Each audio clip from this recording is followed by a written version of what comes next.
우리가 창세기 40장 말씀을 보았는데요. 이 40장도 우리가 신앙생활하면서 참 많이 듣고 잘 알고 있는 말씀이죠. 요셉이 이제 어떻게 그 감옥에서 나오게 되는가, 이 과정 속에서 우리가 수차례 신앙생활하며 보고 들었을 거예요. 그런데 우리가 아쉬운 건 무엇이냐면 그 많이 듣는 과정 속에서 이 말씀이 어떤 데 쓰임받느냐라는 거죠. 대부분 그래서 우리는 꿈을 가져야 되고 그 꿈을 이루시는 하나님이다. 꿈은 이루어진다. 그래서 주님 안에서 큰 꿈을 꿔라. 그래서 뭘로 연결돼요? 내 입을 크게 열라. 내가 채우리라. 그러니 우리는 큰 꿈과 비전을 가지고 주님 앞에 나아가야 되고 요셉처럼 하나님께서 높이 세우셔서 높은 자리에서 영향력 있는 그리스도인이 되어야 한다라는 거예요.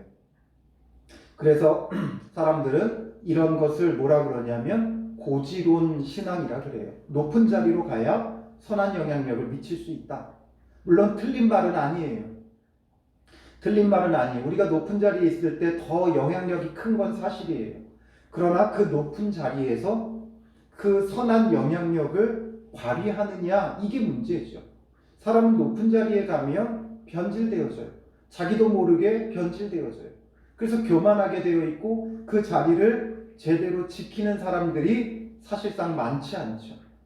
그리고 또 한편 그렇게 높은 자리에 올라가는 것만이 하나님의 뜻이라고 하면 그 자리에 올라가지 못한 사람들은 그럼 다 뭐가 되는 겁니까?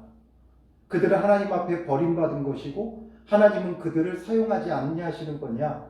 그건 아니라는 거예요.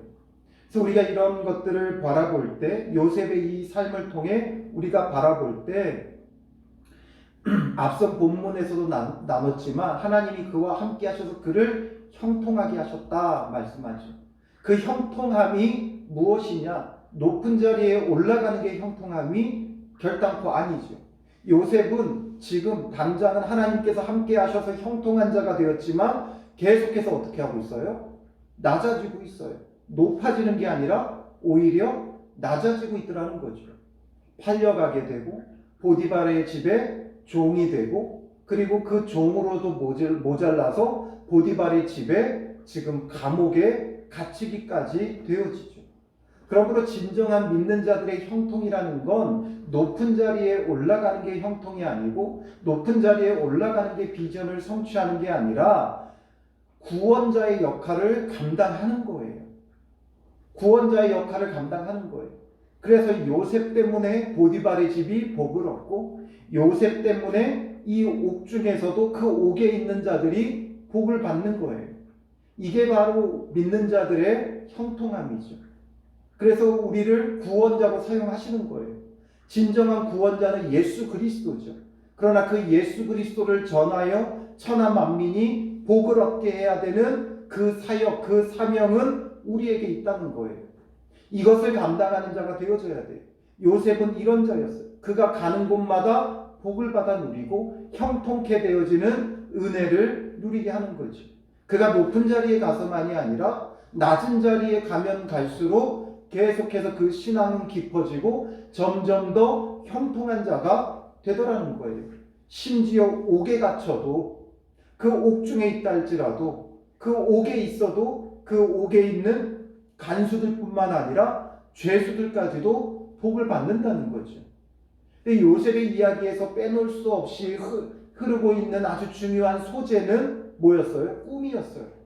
요셉의 꿈으로부터 시작되어지는 이 이야기가 그 다음에 누구의 꿈으로 연결되어져요? 오늘 본문에 나온 술 맡은 자와 떡 굽는 자가 꾸는 꿈으로 연결되어지고 그리고 또 이 꿈은 누구의 꿈으로 연결되어져요? 애굽왕 바로의 꿈으로 연결되어져요. 꿈이 아주 중요한 소재로 나오기는 하지만 우리가 여기서 오해하면 안 될 것이 이 시대는 하나님께서 음성으로 또 꿈으로 환상으로 말씀하던 시대였어요. 기록된 성경이 없었기 때문에 완성된 하나님의 말씀, 계시의 말씀이 없었기 때문에 하나님은 꿈과 환상과 또 천사로 나타나고 사자들을 보내주시기도 하고 이런 아주 다양한 방법으로 말씀하셨어요. 그 말씀하신 것이 이제는 기록된 말씀. 그래서 이제 신구약 66권 계시된 이 말씀은 우리가 계시의 완성이라고 해요. 그동안은 계시가 점진적이었어요. 어떻게 점진적이었어요? 오실 메시아를 향해 점진적으로 나아가고 있었어요. 그러니 기록되어져 가는 가운데 오실 메시아에 대해서 말씀했고, 그리고 이제 그 메시아가 오셔서 우리에게 어떤 구원을 이루셨는지를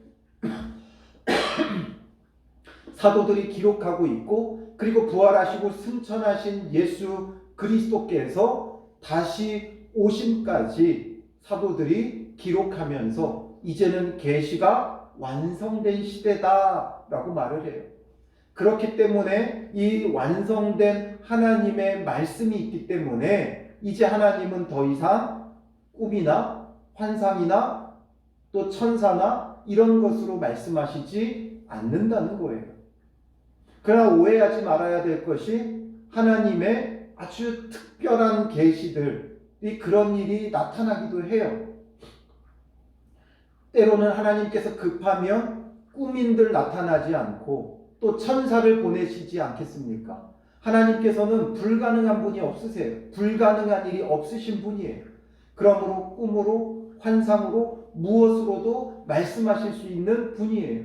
심지어 믿지 않는 자들의 입술을 통해서도 말씀하시는 하나님이세요. 그렇기 때문에 무엇으로도 말씀할 수 있지만 우리가 그런 것에 얽매이면 안 된다는 거예요. 우리의 신앙의 중심은 분명 계시된 완성된 하나님의 말씀.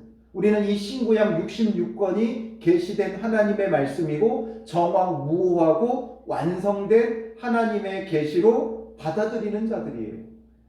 그렇기 때문에 우리는 그런 믿음과 신앙을 영위해야지 성경에서 계시된 말씀이 있기 이전에 하나님께서 사용하시던 그 수단들에 너무 집착하면 안 된다는 거죠. 그래서 항상 우리는 신앙은 말씀 중심이 되어야 돼요. 그럼 꿈은 무엇이냐? 꿈은 무엇이냐? 그러면 꿈은 모든 게 다 의미가 없느냐? 모든 게 의미가 없는 것은 아니지만 그 꿈은 항상 말씀을 통해 해석이 되어져야 돼요. 우리가 흔히 말하는 불길한 꿈, 또 좋은 꿈, 이런 꿈들이 있죠. 그러나 그런 것으로 믿는 자들도 해석하면 안 된다는 거죠. 꿈을 꿨는데 너무 불길하다. 거기에 얽매이면 안 돼요. 꿈을 꿨는데 너무 좋은 꿈을 꿨다. 거기에 흥분해도 안 되는 거예요. 꿈이 우리의 마음을 흔들면 안 돼요. 우리는 항상 말씀을 중심으로 봐야 되고 그 말씀을 보는 가운데 아 맞다 내가 이런 꿈을 꿨는데 그러면서 말씀을 이해하는데 조금이나마 도움이 될 수는 있어도 꿈이 말씀이 되면 안 된다는 거죠. 이게 굉장히 중요한 부분이에요. 꿈은 도움을 줄 수 있어요. 말씀을 해석하는데 도움을 줄 수는 있어요. 그러나 꿈이 말씀이 되면 안 된다는 거예요. 간혹 어떤 분들은 그런 분들이 있어요. 꿈을 너무 맹신하고 내가 이런 꿈을 꿨고 그 꿈에 맞춰서 모든 걸 다 해석하려고 하죠. 그런 신앙의 자세를 가지면 안 되고 꿈은 우리가 말씀을 보는 가운데 때로는 그 말씀에 조금이나마 도움이 될 수 있는 거예요. 그래서 그런 부분에 오해를 하지 말고 오늘 본문을 봐야 되는 거죠. 그래서 이 술 맡은 자와 떡 굽는 자가 하룻밤에 꿈을 꿔요. 그리고 요셉이 아침에 들어가서 보니까 그들에게 근심의 빛이 있는 거예요. 이전과 다르게 근심의 빛이 있어요. 그러니까 이 두 사람이 꿈을 꿨는데 이 꿈이 굉장히 심각했던 거죠. 나름대로 심각했던 거예요. 너무나 생생했고 너무나 잊을 수 없었고 뭔가 이것이 어떤 의미가 있는 것 같은데 그 의미를 알 수는 없고 그런 고민 속에 근심의 빛에 잠겨 있었던 거죠. 그러니 요셉이 그 주인의 집에 자기와 함께 갇힌 바로의 신하들에게 물어요. 뭐라고 물어요? 어찌하여 오늘 당신들의 얼굴에 근심의 빛이 있나이까? 어찌하여 근심의 빛이 있나이까? 묻죠. 그러니까 그들이 뭐라 그래요? 그에게 이르되 우리가 꿈을 꾸었으나 이를 해석할 자가 없도다. 그들의 근심은 뭐였어요? 그냥 하나예요. 해석이 안 되는 거예요. 해석이 안 되면 근심이 되는 거예요. 우리의 꿈이 해석이 안 돼서 근심이 되는 게 아니라 우리는 뭐 때문에 근심이 와요? 그 인생이 해석이 안 돼서 근심이 되는 거죠. 해석이 되어진다면, 우리의 삶이 해석이 되어진다면 그 고난의 의미를 알게 될 거예요. 그러니 그 고난도 더 이상 고난이 되지 않아요. 근데 해석이 안 되니까 그 의미를 알 수 없죠. 내가 왜 고난 당해야 되는지, 왜 어려움 당해야 되는지, 왜 내 뜻대로 되지 않는지 해석이 안 되면 근심되게 되어 있어요. 이건 믿지 않는 자들뿐만 아니라 믿는 자들도 마찬가지예요. 우리의 삶 속에 찾아온 어려움, 고난, 시련, 하나님이 주시는 시험들 해석이 안 되면 고민이 돼요. 이건 성도들뿐만 아니라 목사인 저도 마찬가지예요. 어떤 일들이 일어나고 벌어질 때 내 힘으로 무언가를 아무것도 할 수 없을 때 그것에 대한 해석이 되지 않으면, 그 삶의 그 일들의 해석이 안 되면 근심이 가득할 수밖에 없는 거예요. 하나님의 뜻을 알지 못하기에 해석이 안 되니까 근심이 되는 거죠. 그러므로 우리에게 중요한 건 어떤 일들이 아니라 해석이 중요한 거예요. 우리의 삶을 해석해 간다면 그러면 문제될 일이 없는 거죠. 요셉이 뭐라고 답변을 해요? 요셉이 그들에게 이르되 해석은 하나님께 있지 아니하니까 말하죠. 해석은 하나님께 있어요. 즉 하나님께서 해석해 주셔야 돼요. 오늘 우리의 삶에 벌어지는 모든 일들, 심지어 꿈까지도 하나님께서 해석해 주셔야 돼요. 하나님께서 해석해 주시는 것은 하나님이 찾아오셔서 너의 삶에는 이런 의미가 있다, 이런 뜻이 담겨 있다, 너의 꿈에는 이런 뜻이 담겨 있다, 하나님이 찾아와서 말씀하시는 게 아니에요. 바로 말씀을 통해 해석해 가는 거죠. 말씀이 우리의 삶을 해석해.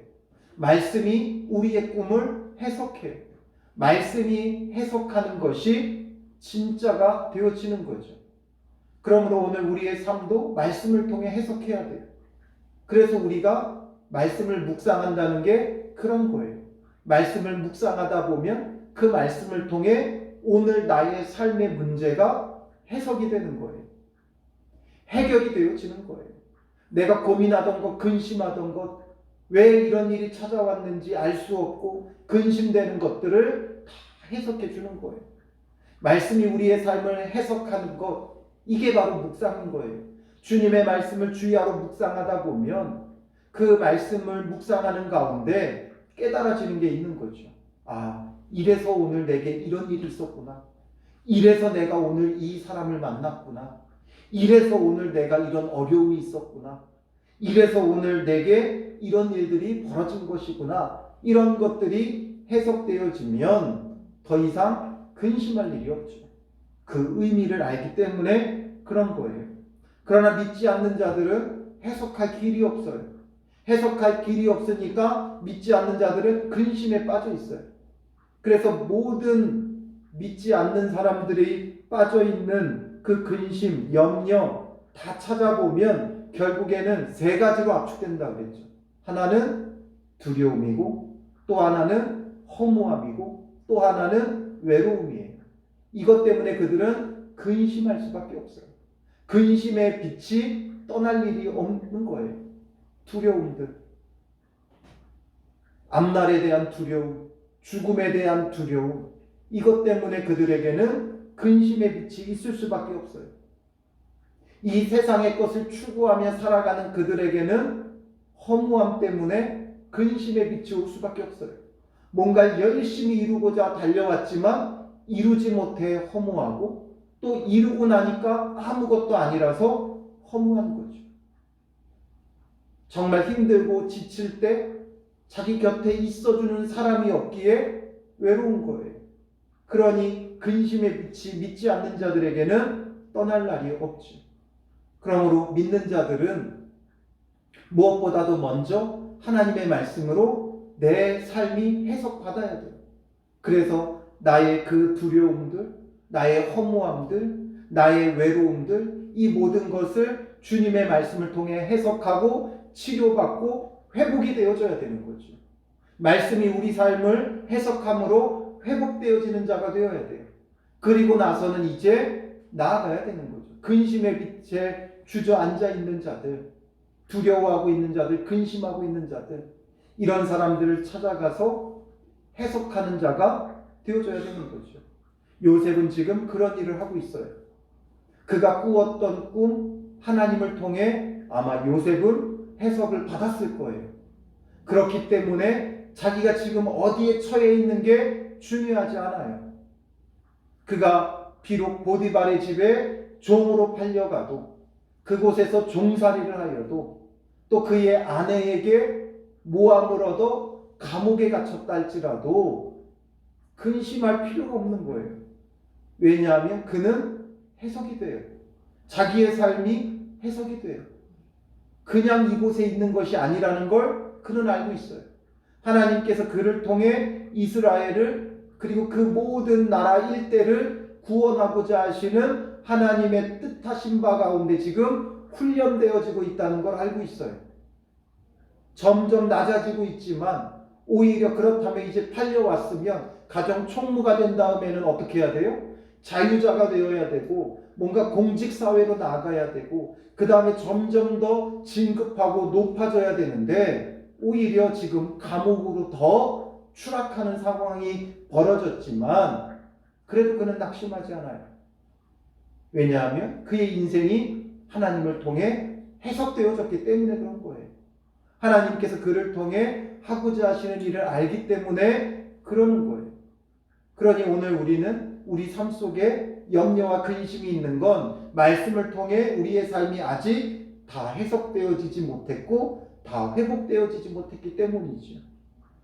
결국에는 하나님께서 이 땅에서 우리를 어떻게 쓰실지 정확히 모든 것을 우리가 다 알 수는 없어도 가장 중요한 핵심적으로 하나님께서 우리를 마지막에 놓으실 자리는 어디라는 걸 우리는 알아요? 하나님 나라가 될 것이고 하나님 나라에서 하나님의 자녀됨을 누리게 되어질 거예요. 그걸 바라본다면 지금 그것을 통해 우리의 삶이 해석되어진다면 그래서 그곳에 가기 위해 우리가 교만하지 않고 우리가 흔들리지 않고 오직 예수 그리스도를 붙잡기 위해 하나님께서 나를 훈련하고 연단하고 계신다는 사실을 안다면 지금 당하는 고난과 고통은 아무것도 아닌 거죠. 왜냐하면 여기가 나의 인생의 종착지가 아니기 때문에 그래요. 그래서 요셉은 하나님의 말씀으로 하나님을 통해 자기의 그 삶이 해석되어졌기 때문에 이제는 해석할 수 있는 자가 되죠. 그래서 해석은 하나님께 있다 말하면서 내게 말해라, 내게 이르소서 말하죠. 그러니까 먼저 술 맡은 관원장이 자기의 꿈을 이야기를 해요. 내가 꿈에 보니 내 앞에 포도나무가 있는데 그 나무에 3가지가 있고 싹이 나서 꽃이 피고 포도송이가 익었고 내 손에 바로의 잔이 있기로 내가 포도를 따서 그 즙을 바로의 잔에 짜서 그 잔을 바로의 손에 드렸노라 이야기를 하죠.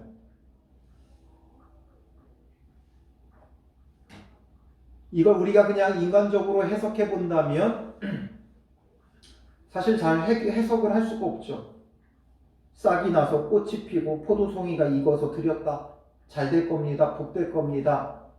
뭔가 회복될 겁니다. 꽃피는 봄날이 올 겁니다. 이런 이야기를 할 수는 있겠죠. 그런데 이 3가지가 무엇인지 우리는 알 길이 없어요.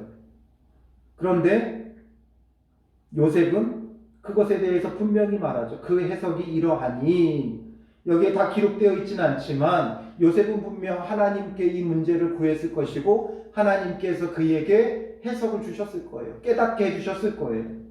해석은 하나님께 있다 말했듯이 하나님이 주시는 지혜가 있었고 하나님이 주신 깨달음이 있었기에 이것을 해석해 주죠.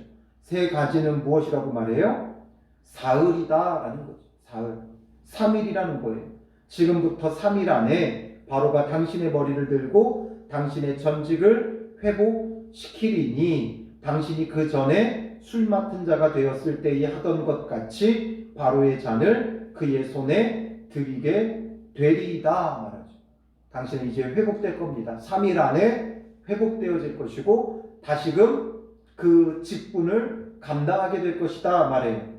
그러면서 요셉이 뭐라 그래요? 그러니까 당신이 잘 되시거든 나를 생각하고 내게 은혜를 베풀어서 내 사정을 바로에게 아뢰어 이 집에서 나를 건져주소서. 나는 히브리 땅에서 끌려온 자요 여기서도 옥에 갇힐 일은 행하지 아니하였나이다 이야기를 하죠. 만약에 그렇게 되어지면 나를 좀 도와달라.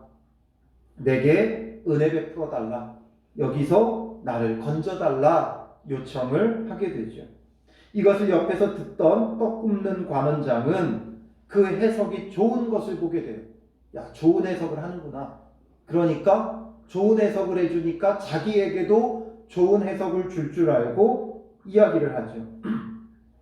나도 꿈에 보니 흰떡 세 광주리가 내 머리에 있고, 계속해서 아마도 먼저 이 떡 굽는 관원장과 술 맡은 관원장은 서로 아마 자기들의 꿈을 이야기를 했을 거예요. 이야기를 하다 보니까 뭔가 좀 비슷해요. 뭔가 세 개가 다 등장을 하는 거죠. 그러니까 아마도 떡 굽는 그 관원장은 당연히 비슷한 꿈일 거라고 생각했어요. 맨 윗광주리에 바로를 위하여 만든 각종 구운 음식이 있는데 새들이 내 머리에 광주리에서 그것을 먹더라 이야기예요. 그러니까 요셉이 뭐라 그래요? 숨김없이 이야기하죠. 그 해석은 이러하니 새 광주리는 사흘이라 또 3일이라는 거예요. 지금부터 사흘 안에 바로가 당신의 머리를 들고 당신을 나무에 달리니 새들이 당신의 고기를 뜯어 먹으리이다. 너무나도 참혹한 꿈인 것을 알리게 되어지는 것이죠. 그리고 그 꿈대로 제3일은 20절에 보면 바로의 생일이라. 바로의 생일날이에요. 그러니 이 생일날에는 이런 특별한 날에는 항상 뭐가 있어요? 사면이 있죠. 사면. 특별 사면이 있는 날이에요. 그런가 하면 또 형 집행도 하게 되어져요.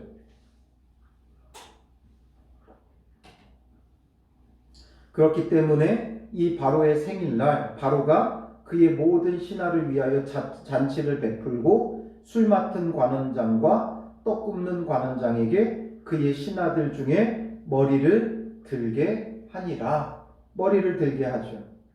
그리고 바로의 술 맡은 관원장은 전직을 회복하며 그가 잔을 바로의 손에 받들어 드렸고 떡 굽는 관원장은 매달리니 요셉이 그들에게 해석함과 같이 되었으나 해석함과 같이 되어졌다. 그렇게 될 수밖에 없죠. 결국 모든 일을 주관하고 섭리하시는 분은 하나님이세요. 하나님의 뜻하신 바 그의 말씀에서는 틀림이 없어요. 하나님께서 주신 해석이었고 하나님이 주신 해석이기에 틀릴 수가 없죠. 반드시 그대로 되어져요. 그러니 오늘 우리에게도 하나님의 말씀은 반드시 틀림없이 이루어져요. 하나님의 말씀은 1.1획도 틀림이 없어요. 어김이 없어요. 신실하신 하나님께서 반드시 이루세요. 그러므로 우리는 늘 말씀을 붙잡는 자가 되어져야 되는 것이죠. 말씀을 통해 해석받고 해석받은 그 말씀을 통해 구원의 길로 은혜의 길로 나아가는 것이 그 어떤 것보다 그 무엇보다 우리의 신앙에 있어서 아주 중요한 문제임을 우리는 결단코 놓치면 안 되는 것이죠. 하나님의 해석은 해석으로 끝나지 않아요. 세상 사람들의 해석은 해석으로 끝나요. 똥꿈 꾸면 복이 온다 그러죠. 돼지 꿈 꾸면 복이 온다 그래요. 저 사람들은 똥꿈 꾸고 돼지 꿈 꾸면 뭐예요? 복권 사러 가죠. 되든가요? 그래서 똥꿈 꿔서 돼지 꿈 꿔서 복권 사서 됐다는 사람 이야기 들어봤나요? 별로 없죠. 그런 경우가 없어요. 그리고 된 다음에 서야 사람들은 물어보죠. 어떤 꿈 꿨냐고. 복권 당첨된 사람들에게 어떤 꿈 꿨냐고 물어보고 그런 꿈 꾸면 살려고 그러죠. 그러나 그런 꿈 꿔도 똑같이 꿔도 되지 않아요. 그러니까 우리의 해석은 늘 맞으면 감사하고 아니면 어쩔 수 없고 이런 식인 거죠. 아님 말고 식이에요. 아님 말고. 되면 좋고 아니면 말고. 마구 이야기를 하고 떠들어 놓고 되면 좋고 아님 말고. 또 떠들어 놓고 억지로 해석하죠. 억지의 해석이 가득한 게 사람들의 방식이고 사람들의 이야기예요. 그러나 하나님의 말씀은 틀림이 없어요. 반드시 이루어져요. 그렇게 해서 해석함 같이 되었지만 23절에 어떻게 끝나요? 술 맡은 관원장이 요셉을 기억하지 못하고 그를 잊었더라. 그러나 술 맡은 관원장은 요셉을 기억하지 못하고 잊어버려요. 이게 사람이에요. 사람은 우리의 구원자의 역할을 할 수가 없어요. 사람들은 잊어버려요. 자기가 은혜 입은 것을 잊어버려요. 그렇게 근심하고 있을 때 요셉을 통해 그 꿈이 해석되어졌고 그러므로 그의 근심이 끝났고 기쁨과 기대와 소망 가운데 지낼 수 있었어요. 그리고 그 꿈대로 회복되어졌어요. 그러니까 이제 요셉을 잊어버리죠. 그러나 모두가 잊어버려도 잊지 않는 한 분이 있죠. 그분은 하나님이세요. 모두가 다 잊는다 할지라도 하나님만큼은 그를 잊지 않으세요. 요셉의 형들조차도 그를 팔아버리고 잊어버렸어요. 그러나 하나님은 잊지 않고 계셨고 그를 형통한 자가 되게 하여 계속해서 이끌고 계시는 거죠. 바로 하나님이 주시는 형통이란 하나님의 이끄심이에요. 하나님이 나를 이끌고 있으면 어디에 가도 우리는 형통한 거죠. 하나님의 이끄심이 없으면 아무리 높은 자리, 아무리 원하는 것들이 척척 이루어져도 그건 형통한 게 아니에요. 왜냐하면 그 끝에는 추락이 있기 때문에 그래요. 그 끝에는 죽음이 있기 때문에 그래요. 그러므로 우리가 어디 있느냐가 중요한 게 아니라 하나님의 이끄심이 있느냐 이게 중요해요. 하나님은 요셉을 잊지 않고 계시고 요셉을 계속해서 이끌고 계셔요. 그의 형들이 이미 잊어버렸고 그리고 이제 술 맡은 관원장도 잊어버렸고 보디발도 잊어버렸고 보디발의 아내도 잊어버렸어요. 모두의 기억 속에서 그는 지워져 버렸어요. 그러나 하나님은 잊고 있지 아니하신다는 거예요. 그러므로 그는 잊어버렸지만 하나님은 잊지 않고 계시다가 정확히 필요할 때에 이제 요셉을 등단시키죠. 지금 만약에 술 맡은 관원장이 기억했다가 풀어주면 그러면 요셉은 그냥 자유인의 신분이 될 수밖에 없어요. 고작 자유인의 신분이 전부 다가 되는 거예요. 노임을 받아서 그가 할 수 있는 건 뭐겠어요? 이 지긋지긋한 애국 떠나서 아버지의 집으로 돌아가는 거죠. 술 맡은 관원장은 그 당시에 상당히 높은 자리라고 했죠. 고위 관직이에요. 그러니 얼마든지 요셉을 놓아주게도 할 수 있어요. 그러나 그가 놓아주게 하는 건 이제 히브리 종이 됐으니 히브리인을 히브리인에게로 돌려보내주는 것, 그가 할 수 있는 건 이거밖에 없어요. 그렇다면 요셉이 해야 될 아주 중요한 구원자의 역할은 할 수 없는 거예요. 그러니 이는 잊어버렸지만 하나님은 잊고 있지 아니하시다가 하나님은 기억하고 계시다가 정확히 이제 그가 바로 앞에 서야 될 때 이제 이 술 맡은 관원장으로 하여금 기억나게 하시는 거죠. 잊어버리는 건 이 술 맡은 관원장이 했다면 그로 하여금 기억하게 하는 건 하나님이신 거예요. 사람들은 잊어버리지만 하나님은 필요할 때 다시금 기억나게 하시는 하나님이시다라는 거죠. 그러니 우리는 그 하나님을 바라보는 거예요. 세상 사람들이 나를 다 잊어버린 것 같죠.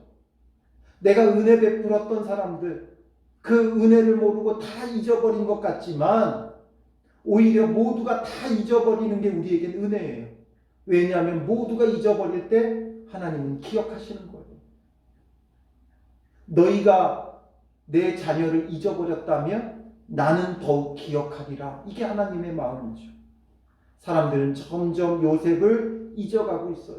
옥에 갇힌 요셉에게 그 어떤 소망도 없어 보여요.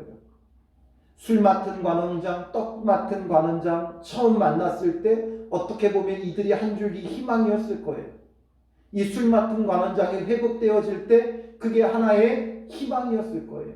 그러나 그가 잊어버림으로, 그리고 시간이 얼마나 흐르게 돼요? 다음 본문을 보게 되면 만 2년 후에 라고 기록하고 있죠. 만 2년. 만 2년이기 때문에 횟수로 따지면 3년이에요. 만 2년. 우리가 정확하게 만 2년이다 이거 따지지 않잖아요.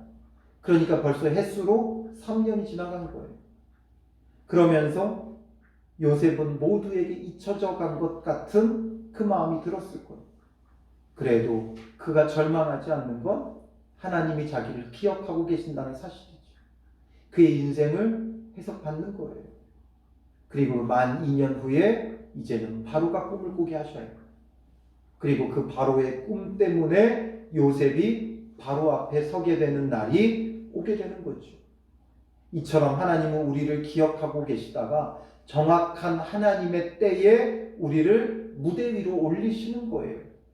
그러나 그 무대가 꼭 큰 무대만은 아니죠. 우리가 어떤 무대를 할지라도 내게 주어진 그 삶의 자리가 나의 무대임을 알아야 되고, 내가 필요할 때, 내가 드러나야 할 때 하나님께서 나를 들어 사용하실 수 있도록 우리는 늘 주님 안에서 흔들림 없이 준비하고 있어야 되는 거예요. 하나님의 말씀으로 준비하고 있어야 되는 거예요. 요셉은 이제 준비되어 있는 사람이기 때문에 하나님이 이제 바로 앞에 세우셔도 부족함이 없는 자가 되어진 것이죠. 그만큼 요셉은 철저히 훈련받았어요. 그리고 나서 이제 그가 정말 감당해야 할 자리로 나가게 되는 거죠. 하나님께서 쓰고자 하시는 사람으로 쓰기 위해서는 항상 이 훈련의 과정이 필요해요. 요셉은 노예로 옥에 갇혀서 훈련되어졌죠. 모세도 광야에서 처음에는 바로의 궁궐에서 잘 나가는 것 같았지만 그가 광야에서 하나님 앞에 훈련받고 연단된 이후에 돌아와서 그 역할을 감당하게 되죠. 그리고 오히려 역사를 거슬러 간다면 아브라함부터 우리는 그냥 아브라함이 본토 친척 아비의 집을 떠나 가나안 땅으로 오면서부터 믿음의 사람이었던 것 같지만 그는 계속해서 훈련과 연단의 과정을 겪게 되죠. 그리고 이삭도 마찬가지였고 야곱도 마찬가지였고 많은 훈련과 연단의 그 과정을 겪은 후에 하나님께서 쓰고자 하시는데 사용하시는 거예요. 그렇게 훈련되어지지 않으면 교만할 수밖에 없어요. 요셉은 나면서부터 야곱의 각별한 사랑을 받았죠. 어머니 라헬 때문에 또 늦게 얻은 소중한 아들이었기에 각별한 사랑을 얻고 채색옷까지 지어 입히면서 그가 아주 복되게 잘 살고 있었어요. 그런 그를 하나님께서 이제는 애굽에서 훈련시키고 연단시키는 그 과정이 들어가는 거죠. 우리가 그냥 성경으로 보니까 짧은 내용이지만 여기에는 10여 년이 거의 20년의 세월이 걸리는 거죠. 그 연단의 과정. 그걸 겪는 젊은 청소년 시절에 청소년과 청년기를 전부 다 종살이하고 옥에 갇혀서 지내게 되는 요셉이에요. 그 속에서 철저히 훈련받은 후에 하나님께서 이제 그를 사용하고자 하시는데 사용하는 거죠. 오늘 우리가 주님께서 우리를 통해 하고자 하시는 일들을 위해 우리는 준비가 되어져야 돼요. 훈련이 되어져야 돼요. 그냥 꿈을 크게 갖는 게 아니라 우리가 주님 앞에서 준비가 되어져야 돼요.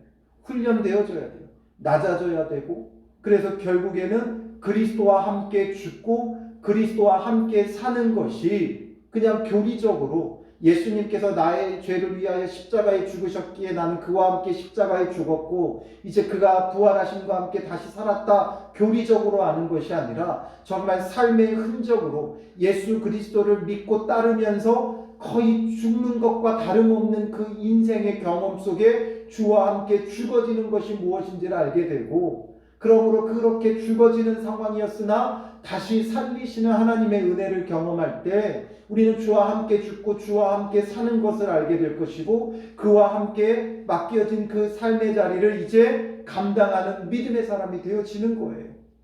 그러니 지금 요셉은 그리스도와 함께 죽는 게 무엇인지를 경험하는 시간인 거예요. 그리고 나서 주와 함께 다시 산다는 게 무엇인가?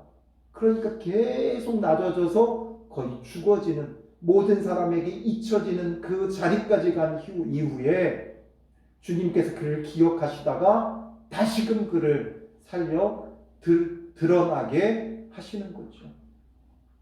이게 바로 주님의 방식이에요. 주님의 방법이에요. 우리가 왜 회복되어지지 않는가? 왜 회복되지 않아요? 주님과 함께 완전히 죽어지지 않아서 그래요. 여전히 나의 욕심과 정욕이 죽어지지 않아서 그래요. 나의 생각이 죽어지지 않아서 그래요. 우리가 주님 안에서 온전히 죽어져야죠. 우리의 마음과 생각과 의지와 뜻과 계획이 완전히 무너지고 죽어지면 주님께서 새로운 방법으로 다시 살게 하시는 은혜가 있는 거예요. 요셉은 지금 그 과정 속에 있어요. 오늘 우리도 다르지 않아요. 여러 어려움들이 있죠.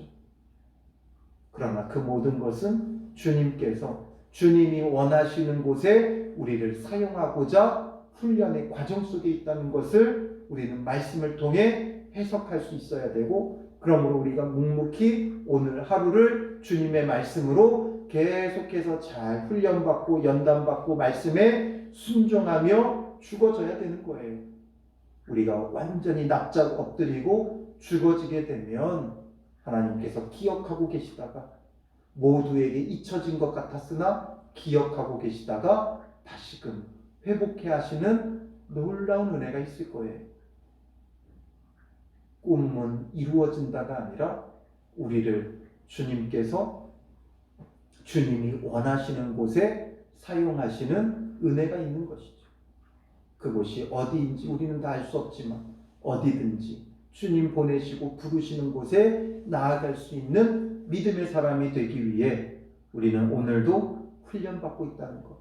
그래서 말씀을 통해 우리의 인생을 해석하며 주님 앞에서 기쁨과 즐거움으로 하루하루를 감당해 나가는 믿음의 사람들 되시기를 주님의 이름으로 축원합니다.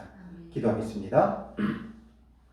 살아계신 아버지 하나님, 우리는 우리의 인생을 해석할 길이 없어 염려하고 두려워하고 허무함과 외로움 속에 빠져 있습니다. 우리에게서 떠나지 않는 이 근심의 빛이 있사오니 주님 우리를 긍휼히 여겨주시고 주님의 말씀을 통해 우리의 삶이 해석되어지게 하옵소서. 해석은 하나님께 있다 말씀하셨사오니 우리의 인생을 주의 말씀으로 해석하여 주셔서 우리를 통해 하고자 하시는 하나님의 크고 놀라운 일들을 깨닫게 하시고, 그러므로 그 모든 것을 바라보며 하루하루 기쁨과 감사함 속에 보낼 수 있는 믿음의 사람들 되게 하시고, 주님 안에서 준비되어지며 주와 함께 죽고 주와 함께 다시 사는 믿음의 사람들 되어 주께서 다시 살리셨을 때 세우신 자리에서 그리스도의 빛을 발할 수 있는 믿음의 사람들 되게 하옵소서. 우리 주변에 근심의 빛에 휩싸여 있는 자들을 돌아보게 하시고 그들에게 정말 주님의 말씀으로 그들의 인생을 해석해 주며 하나님 안에서 길이요 진리요 생명이신 예수 그리스도를 전할 수 있는 믿음의 사람들 되게 하여 주실 줄 믿사오며 예수님의 이름으로 기도합니다. 아멘.